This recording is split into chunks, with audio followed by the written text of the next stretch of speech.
I'm pretty sure if you read the title by now, you know what this episode is all about. So, why are some people assholes on YouTube? And I'm mainly pointing this out to my work, by the way. Well, let's get a few things out of the way. Now, when I talk about the assholes on YouTube, mainly to my work, I'm talking about the people who will, well, obviously point out that something's fake. No shit, Sherlock! Why do you think it's called a dream logo or a logo remake? No, I just put it there for fun. And next, importantly, we talk about those who critique. Now, critique is not bad. I don't mind getting critiqued on my work. I've had some people say it looks good. I've had some people say it's not bad. I've had some people say, well, it could have been better. To which I'd say, you know what? Yeah, it could have been. There will be a remake of that, or there'll be kind of a version 2.0. But really, what it comes down to is the people who literally pick apart my videos. I had a guy in December. Now, as you all know, December, January, and February was supposed to be a 3-month drought of logo videos. Nothing absolute. Well, this guy decided to pick apart my 1976 NBC logo remake. Now, why he decided to do this one, I'm not really sure. But he decided to start off with, well, the font's wrong.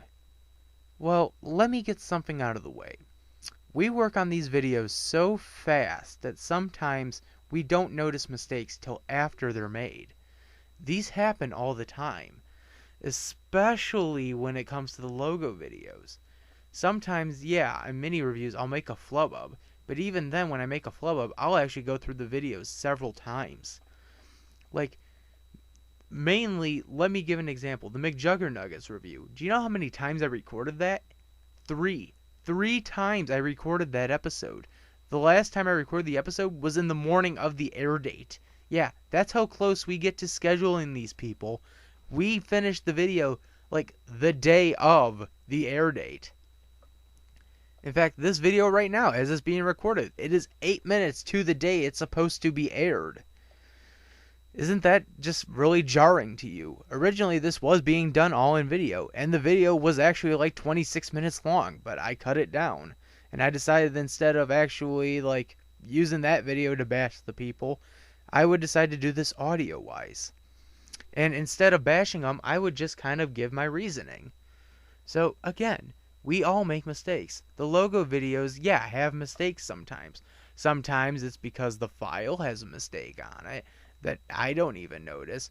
It'll be brought up in a conversation later on. But all in all, it's just a mistake. He then went on to say that the audio was not right. He thought that the voice wasn't, well, professional. To which I stated that I found the audio clip from an actual NBC logo back in 1976. And yeah, it was official. I know it was official, because I've seen that clip played several times in various NBC logo compilations. That one is official. Finally, he stated that he thought that voice was my voice. To which, again, I replied, no, mainly because I didn't have a mic at the time. In fact, I didn't get the mic I have now until the day of that logo video being up, and him sending all the comments. So, I very calmly gave him my excuses. Well, not really excuses, I meant my reasonings towards why this was. What he sent back was excuses. He stated that that was all excuses. At one point, he stated, I worked at NBC for 10 years. That audio would have never flied with us. To which I was about to say, it was the 70s. They didn't really give a shit what was on TV back then. At that point, they realized anyone would watch anything.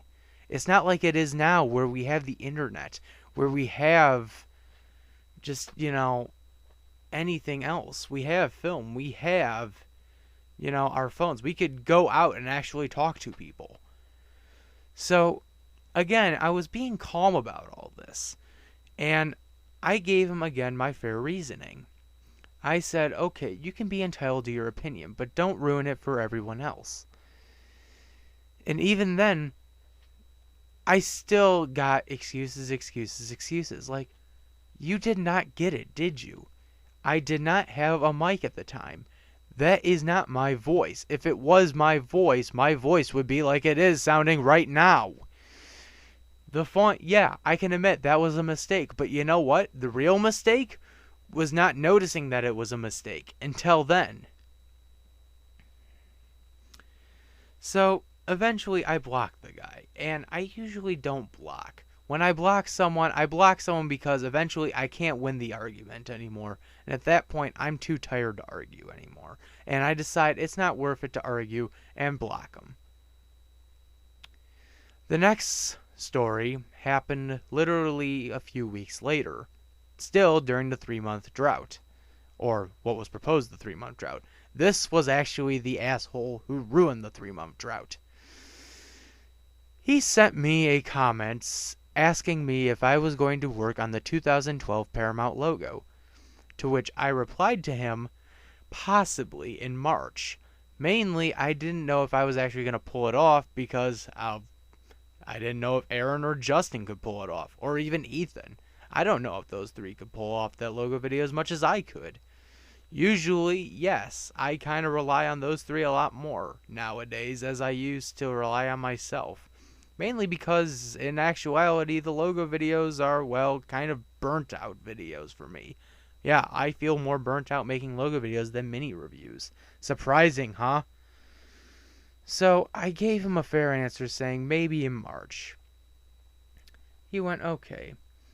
I then told him that we were right now currently in a 3-month drought of logo videos. We were not doing any logo videos. We're going to be doing original productions.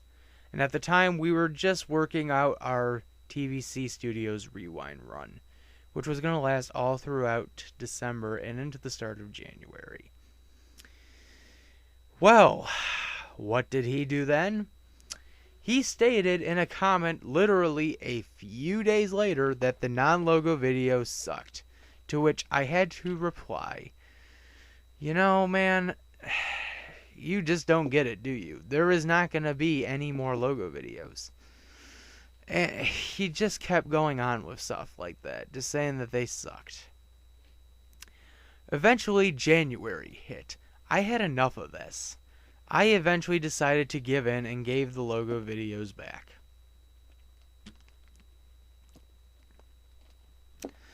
To which he replied, yay, the logo videos are back. To which I also stated, yeah, thanks a lot. You kind of ruined a 3-month plan to kind of show off some actual creativity that was being done at the studio. So, through this video, I personally want to thank him and say that you ruined what was planned to be 3 months of actual creativity. 3 months worth of planning that we were having for creativity. We had a freaking mini run planned for goddamn February. Seriously. Literally this week we would have been gone. The week this episode goes up, we would have been gone for some little mini-series trip that you ruined. Now that I got that out of the way, I basically told him that, yeah, they're back. Thanks a lot. But there has been some changes. And I basically gave him a link to the video that would explain the changes. He said, I really don't care for those dumb non-logo videos, to which I replied, let me tell you something. The logo videos were mainly done to fill up time. The logo videos, to me, aren't really what I feel were the most important videos to the channel.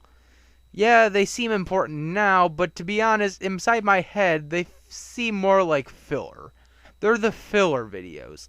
The real videos come when you get stuff like this. When you get stuff like, well, let's say the specials. When you get stuff like commentaries. When you get stuff like the update videos. Those are what I feel are the most important. In fact, if I took away the logo videos, which by the way is almost at 200, we would be literally down to 100 and something videos. Yeah, that's how many I've done in the last year and a half. is almost 200 logo videos. So basically, I gave him that little tirade of basically explaining that we were not mainly making logo videos. The logo videos were done to fill up time. He hasn't commented back since, as of this recording. Finally, the last story, the one that broke the camel's back, the straw that broke the camel's back, was a little more recent. I had a kid, as I'm going to propose it is, basically write a few comments on all the videos saying that, well, this was done by Ethan1986 Media, not Ethan1986 RBLX Media. Basically, he was trying to tell me that because Ethan changed his name and basically changed his Deviant page, that I should be changing all this stuff. To which I replied at one point that I know Ethan, and I know at one point he stated that we could still call him by his original name, because regardless, people are going to know who it is. Even if we add the new section to his name in there, people still know who it is. They still know who it is because I put the little link to his channel up in the cards. I have his name still in the description saying special thanks. Yeah, people still know who it is. So that was one part of it. The next part of it was him saying, oh, you should have added in some of these videos audio from 20th Century Dog, who we know here on YouTube as Homer Simpson. And Homer Simpson does some very good videos, which again are made with the models by Ethan and Justin. The audio, however, I don't feel necessarily come from his videos. I think they come from some other place. Where they come from, I have no clue. I usually never give credit for audio, unless I know it's something in which I could get a copyright strike for, or a claim. That's when I actually give credit, or I say, no, please respect the original release from the author. So, yes, the audio came from his video, but the audio from his video could have came from somewhere else. In hindsight, the reason this one was the one that finally pushed me over the edge, and by the way, I had to block one of his comments, which was so freaking negative that I had a hard time even reading it and really comprehending it, because at one point he stated that all the logo makers were going to leave me and block me. Guys, this has been a tough time for me, okay? January has been very rough. February is even rougher. This entire time is going to be rough until it all gets figured out. I am right now dealing with the roughness of my parents getting divorced, me being in college, and me being tired. In fact, doing this recording, I'm starting to get freaking dizzy. Guys, when you leave a comment, if you're going to critique with a positive attitude. If you're going to give a compliment, yes, it is nice to get a compliment once in a while. If you want to say something's fake, why don't you first read the title before you say it? Unless you understand that, well, if I don't write Dream Logo or Logo Remake, then yeah, you do have the right to say fake. Other than that, please, keep your goddamn comments to yourself. Folks, we have one more subject to touch upon.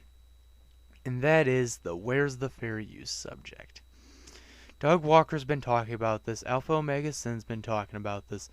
Boogie's been talking about this. I Hate Everything's been talking about this. Your Movie Sucks have been talking about this. And mainly because those last two were the main guys who got affected, along with Doug Walker, on what basically was YouTube not knowing what the fuck was going on. Or at least not really comprehending what they had done. There needs to be a fair line in what is fair use. We understand that. I think Hollywood, yes, has gone too far with, well, taking down critiques, or in some ways, taking all the monetary value out of critiques. When it comes to parodies, yeah, it's even worse. So, basically, tying this back into my main subject, why are some people assholes on YouTube? Well, mainly they just want attention. And when it comes to my work, I can tell that there are some people who really just want attention. But at the same time, I think what they need to understand is I don't really do these videos because it's a job. I do these because I think they're fun. I do these videos because I know it's something that I would love to do. I always told myself that one of my main dreams in life is to become a filmmaker, and I've actually been working on ideas for films that I've wanted to make. Hell, I've started a Patreon page which will be launched on March 1st just to cover a subject like this. So, when you get down to it, really the reason people are assholes on YouTube, like I said, is because they want attention. And sometimes, yeah, they might have a point, but even then, in the end, they all just want attention. So, if you're going to be an asshole on YouTube, at least be a courteous asshole. At least be someone who understands that, yeah, not everything is going to go your way, or not everything is going to be like it seems. Everything has a reason for why it is. This is Tony Rasmussen, signing out, folks. I will see you all next time. Hello, folks. This is Tony Rasmussen, and this is a update video, but this isn't an update for TC Studios, and this isn't a family update. This is actually an update of a video I had done about a week ago. Actually, a few weeks ago. Wow. Time really flew by. Called Why Are Some People on YouTube Assholes? Which was also the Where's the Fair Use video. So, the reason I'm doing this update is because a channel that was run by a friend of mine, IcePony64, his recently got terminated. And how it got terminated, I'm guessing from what I read that he posted recently, was YouTube spam, like spam flaggers and all that, people who despise, his own opinion and just decided to flag him, and basically it got him taken off. And for any of you who are wondering if he's still alive, his channel is still alive on Vimeo and on Dailymotion, so you can check him out on those two video sharing platforms, just not on YouTube right now. But when I kind of found out about this, it kind of brought up another point that I didn't mention in that video because I really wanted to deal more with fair use, but something that I probably should have talked about a little more there now that I'm bringing up. But before I can actually bring that up, I guess I got to kind of address the elephant in the room. So if you're probably wondering, and if you're checking the video amount count for our channel, this technically is the 400th video, but I am not counting this as the 400th video. So the next episode of mini reviews will be the 400th video. This is technically not the 400th video. This is, let's just say in some ways this is 401. So this is, in the view count, this will be counted as the 400th, but in actuality this will be the 401th. The next mini review episode, which will be the one for Inside Out, will be the 400th video. Just thought I'd get that out of the way before we continued onward here. So, this is always something that really bugs me, and this is why I did the whole YouTube assholes video. I hate when you get asshole comments. I think, negative comments are just people who don't like what you do. And if they don't like what you do, they obviously should not be watching it. But instead they watch it and then leave, their nasty, hateful comments. But when does that go too far? Well, when you start to flag, basically because you don't like something, basically spam flag them, I think you've gone a little too far. I think right there maybe was the tipping point. I say a hateful comment can go here, can go there. It could go far, but you can eventually just delete that or help block the user all entirely from using your channel, and I've done that a couple of times. But when they spam flag you, that's a whole different story. That basically gives you a copyright strike. And it gives you a strike because they could flag you for being inappropriate, they could flag you for supposed infringement, they could flag you for abuse, they could flag you for just about anything. And when it's given, when you give that power to someone who can easily be offended or easily manipulate others into doing the exact same thing, well, then you're basically asking for trouble. Now, this was a point that I feel Doug Walker, aka Nostalgia Critic, brought up perfectly in his Where's the Fair Use video. The creators obviously are getting penalized here for all this. Why don't the people who report the flags, as well as the copyright infringement, which we know are false, but basically, why don't the people who do the false copyright infringements get punished themselves? I mean, don't you feel like maybe they should have some form of a punishment, especially if they find out it's a false infringement or a false claim or a false flag? I feel like the punishment for them, if I were to run the company, if I were to run YouTube, basically if I were to have the intuition to take over a company like YouTube, my thought process on false claims, my intuition on false flags, my intuition on negative comments would be on various levels. If it's something where it will completely destroy someone, yeah, that will definitely deserve a punishment. If it's something light, then, well, you just kind of give them a little, like, slap on the wrist or something like that. You can kind of take down the comment, but if it's something really serious in which it causes a major shift to happen to the creator's channel or the creator's account even, I think, yeah, there should be some kind of punishment. I think the punishment should obviously be disable their use to comment on other videos for at least a good month, maybe 2 months. Restrict them on how long they can upload their own videos. So they can't run their own videos saying, well, this is bullshit, why is this happening to me? Restrict them to, anything under 15 minutes. Basically, do what you do for the creators already when you punish them for these false claims. Well, the comment thing, they don't take away from us. They don't disable our comments, but I'm just saying, for them, especially if they're commenters, disable their comments for like a month or two as a form of punishment, along with, restricting their videos to 15 minutes. And if things get really serious, then that's when you start really investigating into the channel and, kind of digging deeper into the spammer's account, the spammer's kind of personal information. I know this would kind of be like infringing on the, invasion of privacy and stuff like that, but if it's gotten this serious, there definitely needs to be some form of an investigation. There definitely needs to be some form of punishment. Him losing his channel because of spammers was just, I think that was the tipping of the iceberg for him. And when I found that out, it put me into more of a state of shock and a state of fear because, that's something I've got to deal with too. I get negative comments all the time now, which I'm more or less shocked. I have people that actually get into arguments through the comments on one of my videos. I've actually had two people going back and forth right now in one of the videos arguing. Can they flag me? They could eventually. That's what's scary. That's what's really scary. They could flag you.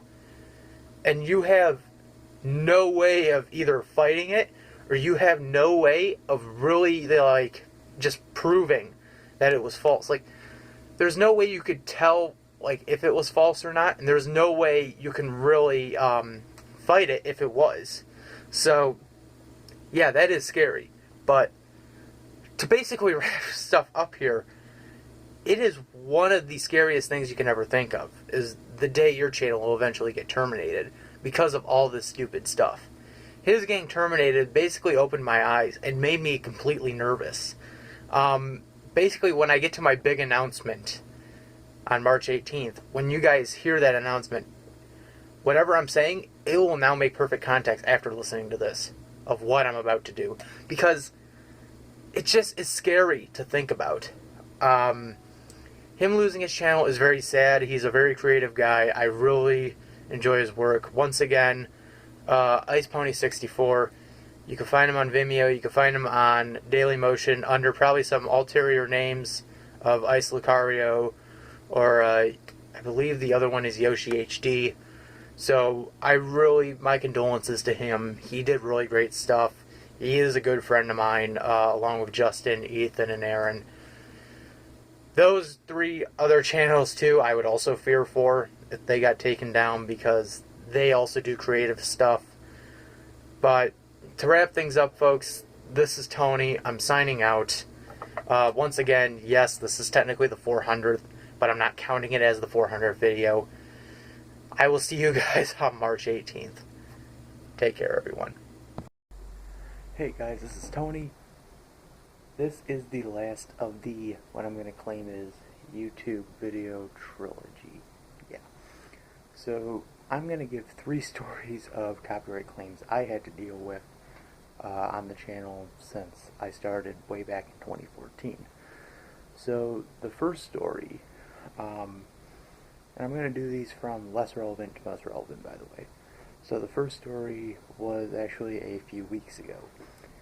It was April Fool's Day, of course, and I received an email late in the afternoon saying that a video from 2 years ago got copyright claimed. By who? Well, Warner Brothers. So I'm like, okay, I'm going to appeal this because, first off, the clip that they claimed was, well, slowed down. There was no audio used, and I was technically using it as an example towards a different show, so it clearly had to fall under fair use. So I wrote out the appeal and basically explained my case and sent it in. Within a few hours, I received another email saying that the claim from Warner Brothers had gotten released. So within a span of time, we'll say 3 hours, my video was claimed by Warner Brothers and then released by Warner Brothers. Okay, next story. So this one's a few months back. This is when we uploaded the Star Wars video. The audio you hear in that video was not the original audio. In fact, not even the original audio in that video was the original audio.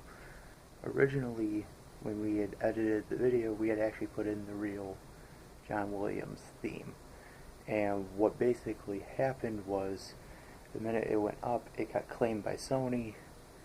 They weren't going to block the video, but they wanted to monetize it, to which I had to say no, and it kind of resulted in me taking the video down, re-editing it, putting it back up with alternate audio, basically an 8-bit rendition of the Star Wars theme, which even then that got claimed, which was surprising.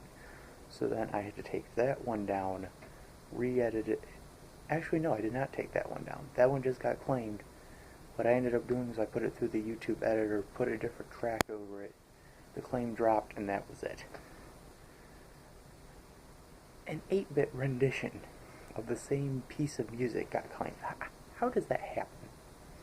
Tell me, how does that happen? So the last story is the most important story because this is actually what changed the course of the entire channel and how we were going to handle, well, reviews. So we got to go back to 2014 when I was starting out. As many of you may know, the original videos that got uploaded during that period, along with the logo videos, were ones that came from the Facebook group. So these mainly were the old Ransom review episodes and maybe some of the old commentaries we'd done, or some of the old skits. So we were uploading the old Ransom reviews from Season 2. And we were doing it probably once a week, a new episode on the channel once a week, to give you guys a taste of what was to come for what was proposed the 3rd season. We got to episode 7. Actually, no, those have been episode 6. Sorry, my memory's a little fuzzy. Episode 6, which everyone knows is the anime episode. Or, as I call it on YouTube, the band episode. And this is the story of why.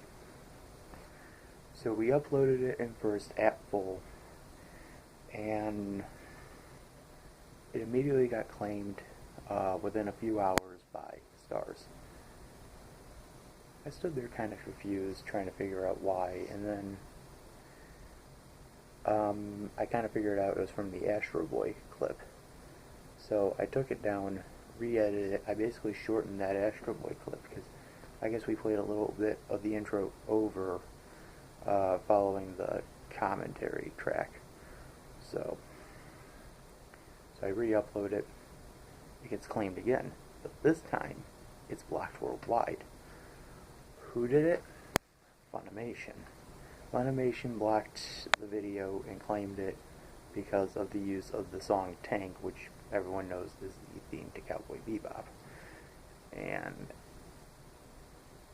this happened, by the way, like a few weeks before I bought the series on DVD.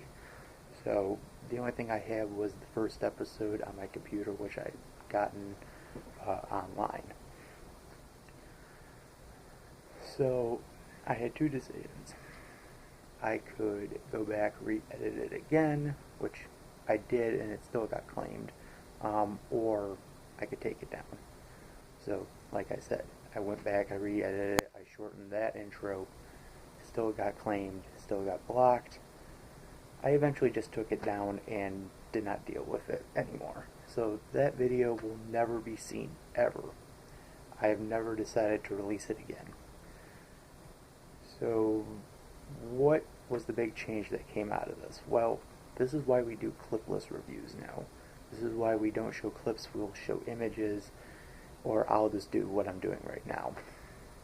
So you can thank Funimation for that, and that's kind of why I got scared about doing reviews like that. From that point forward, I got scared. And the funny thing was, the commentary did not get claimed.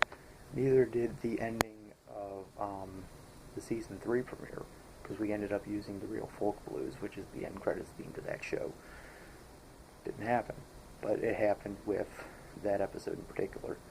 So those are my 3 stories, and yeah, this does need to get fixed.